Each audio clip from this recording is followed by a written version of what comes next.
Dear student, let us see this question that came in Neet 2025. Very fresh question.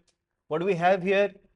There is an electron, mass, charge is properly given, and it is moving with a speed c by 100, right? So it is injected into a magnetic field having some magnitude. Important thing being that it is perpendicular to the direction of motion.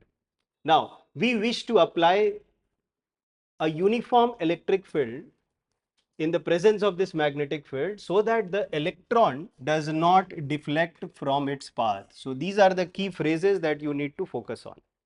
And of course, the speed of light and everything is given. So let us see how this problem can be solved.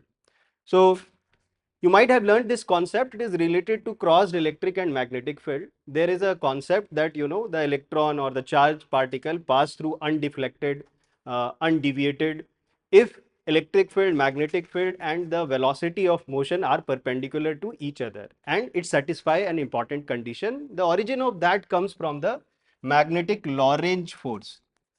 So what is the Lorentz force? So the Lorentz force is the total electric and magnetic force that acts on the charged particle. How much is that? The force due to electric field is QE and the force due to magnetic field would be QV cross B. So it's a mix of both the concept. Now, if the particle has to pass through undeflected, one special case is that these two forces cancel each other. Okay, so what do we have here? If the force becomes zero, that means the electric force and the magnetic force, they are equal and opposite to each other. Now this is only happens when your electric field and magnetic field and velocity satisfy important condition. But the thing is, now you can have to run from the option. What we can see is, now if they have to cancel each other, then our E will be equal to, see, minus V cross B.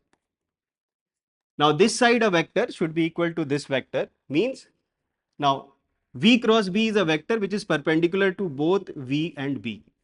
So of course electric field is such a vector. Of course negative means opposite, but it will be at least perpendicular to V as well as B.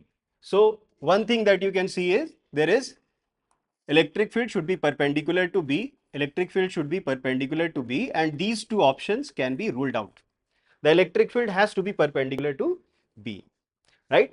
Now next thing is to find out the magnitude. To find the magnitude, you can just see the magnitude of E will be equal to VB sine 90 degree, because the velocity and magnetic field are perpendicular.